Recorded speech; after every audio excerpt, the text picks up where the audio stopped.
আল্লাহ রাসূল সাল্লাল্লাহু আলাইহি সাল্লাম বলতেছেন, যখন মেরাজে যখন গেলেন, যাওয়ার পরে বলতেছে রব্বে কারীমকে, ইয়া আল্লাহ, আমি তো আপনাকে দিদার পেলাম, আপনাকে দেখলাম, কিন্তু আমরা পাপী তাপী আমার উম্মতেরা আপনাকে কিভাবে দেখবে? তারা কি দেখবে না? আল্লাহ তাআলা বলতেছে, ইয়া রাসূলুল্লাহ, ইয়া হাবিবাল্লাহ, হে আমার বন্ধু, আপনি কোনো টেনশন করবেন না। আপনি তো আমাকে দেখার জন্য সপ্তম আসমান উপরে আসলেন, কিন্তু আমি আল্লাহ কথা দিলাম, ওয়াদা দিলাম, আপনার পাপী তাপী উম্মতদেরকে আমি দুনিয়ার ভিতরে জমিনের উপরে দিনে 5 বার সাক্ষাৎ দিব। আল্লাহ তো ওয়াদা করলেন, হে রাসূল, আমি আপনার পাপী তাপী উম্মতদেরকে দুনিয়ার বুকে 5 বার করে দিনে সাক্ষাৎ দিব। 5 বার সালাত আদায় করবে, 5 বার নামাজ পড়বে, আমি মাবুদ মাওলার সাথে দিদার হয়ে যাবে। কি হয়ে যাবে? দিদার হয়ে যাবে। আমি মাবুদ মাওলা দুনিয়াতে আপনার পাপী তাপী বান্দাদেরকে উম্মতদেরকে আমি সাক্ষাৎ দিব, দিদার দিব। আল্লাহ রাসূল বলতেছে, as-salatu mi'rajul mu'minin, মুমিন ব্যক্তির মেরাজ হচ্ছে নামাজ। নামাজে আল্লাহ তাআলার সাথে দিদার হবে, সাক্ষাৎ হবে। এখন আপনাদের মাঝে একটা প্রশ্ন আমি রেখে যাই, একটা প্রশ্ন জবাব দিয়ে যাবেন। এখানে আমরা নামাজ পড়ি, কেউ 10 বছর, কেউ 20 বছর, কেউ 30 বছর, 20 বছর বয়স পারিয়ে যাচ্ছে, নামাজ পড়তেছি। আজও কি সে রব্বে কারীমের সাথে দিদার কি হয়েছে? সাক্ষাৎ হয়েছে? কেন হলো না? আমরা নামাজ পড়তেছি 10 বছর ধরে, 15 বছর ধরে, 20 বছর ধরে, 5 বছর ধরে নামাজ পড়তেছি। নামাজের শর্ত হচ্ছে শরীর পাক, কাপড় পাক, নামাজের জায়গা পাক, সতর ঢাকা। আমি যখন সালাত যখন আদায় করতে যাই, সবথেকে উত্তম জামা কাপড়টা আমি পরিধান করি, সবথেকে ভালো টুপিটা আমি পরিধান করি। শুক্রবারের দিন হোক, প্রত্যেক দিন আমি ভালোভাবে পাক পবিত্র হয়ে গোসল করি, গোসল করে আমি সালাত আদায় করি।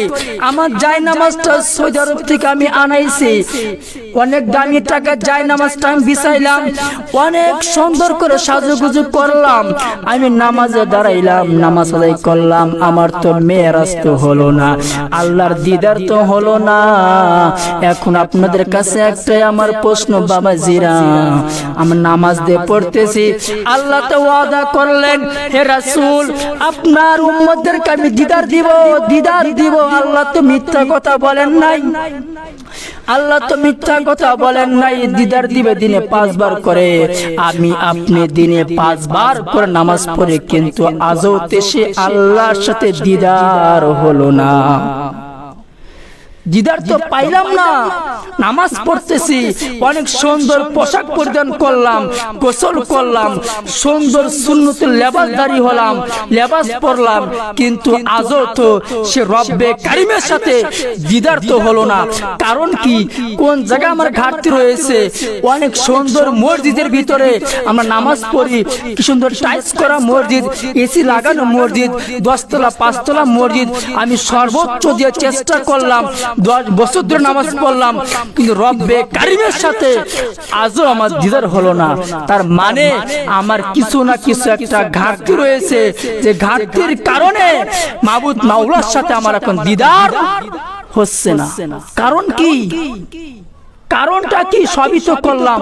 রব্বে কারীম তো মিথ্যা কথা তো বললো না, সত্যি কথাই বলছে। তার মানে আমার একটা ঘাটতি রয়েছে, সেই ঘাটতিটা কি বলে দেই, শোনেন।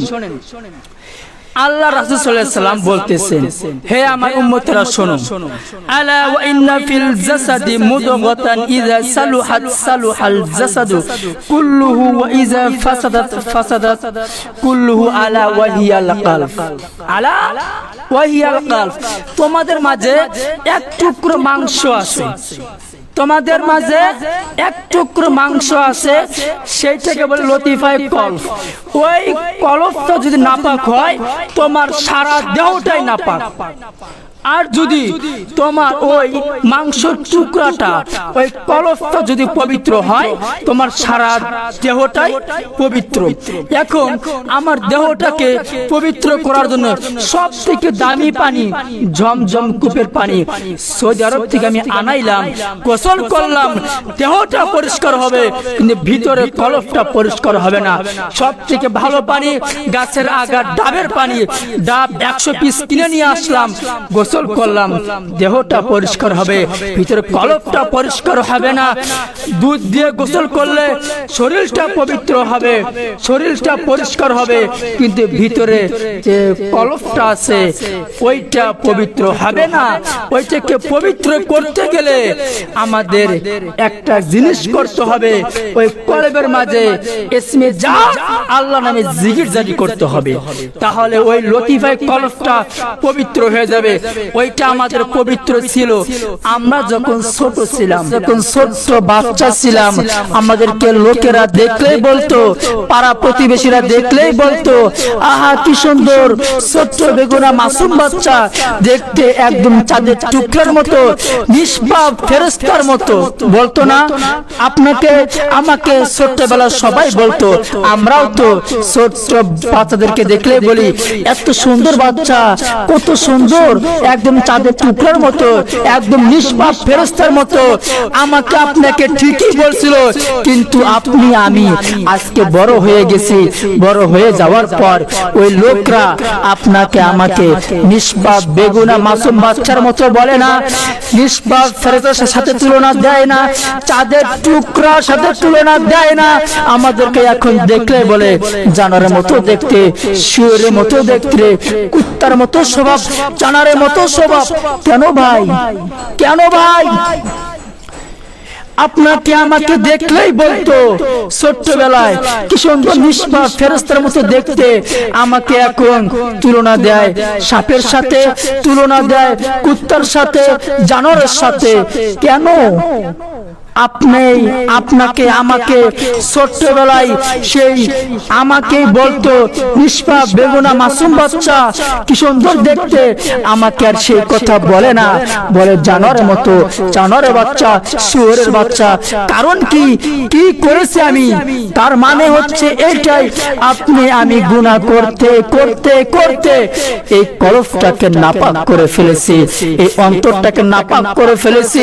নাপাক করতে করতে, গুনাহ করতে করতে, পাপ করতে করতে এই আমাদের কলফটাকে একদম মরিচের মতো জং দিয়ে ফেলেছি। এখন নামাজে দাঁড়াইলে আসসালাতু মিআরাজুল মুমিনিন হয় না, আল্লাহ তাআলা দিদার আমরা পাই না। আল্লাহ তো কসম করে বললেন, আল্লাহ তো ওয়াদা পর্যন্ত করলেন যে হে রাসূল, আপনার উম্মতদেরকে আমি দিনে 5 ওয়াক্ত নামাজে আমি দিদার দিব, সাক্ষাৎ করব। কিন্তু নামাজ আদায় করলাম, উত্তম পোশাক পরলাম, দিদার তো পেলাম না। তার মানে একটাই আমার ঘাবলা আছে, একটাই কমতি আছে, সেটা হলো আমাদের অন্তরটা নাপাক।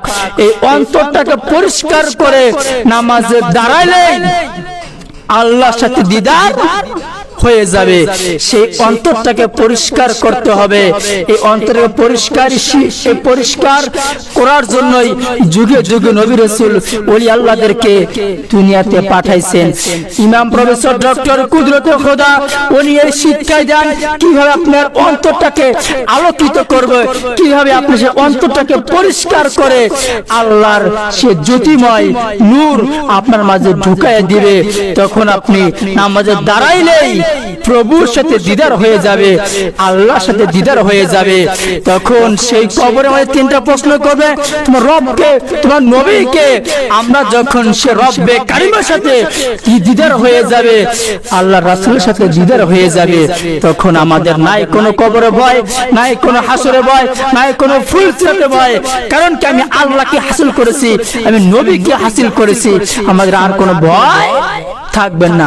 কিন্তু আমাদের সেই কলফের কথা নামদারি হুজুররা বলে না, শুধু বলে জান্নাতের পাওয়ার কথা, জান্নাত পাওয়ার কথা। আরে আমাদের কত মহান রব্বুল আলামিন সৃষ্টি করেছে স্রষ্টার ইবাদত করার জন্য, কিন্তু আমরা স্রষ্টার ইবাদত থেকে দ্বিমুখী হয়ে গেছি, ইবাদত না করে জান্নাতের পাগল হয়ে গেছি। সে নামদারি হুজুরদের কথা শুনে আজকে আমরা সে রবকে ভুলে গেছি। কবরে 3টা প্রশ্ন করা হবে, সে 3টা প্রশ্ন কথা ভুলে গেছি। আমরা হয়ে গেছি জান্নাতমুখী, হুরমুখী, কিভাবে জান্নাত পাবো এগুলো মুখী হয়ে গেছে, তাই নয় কি?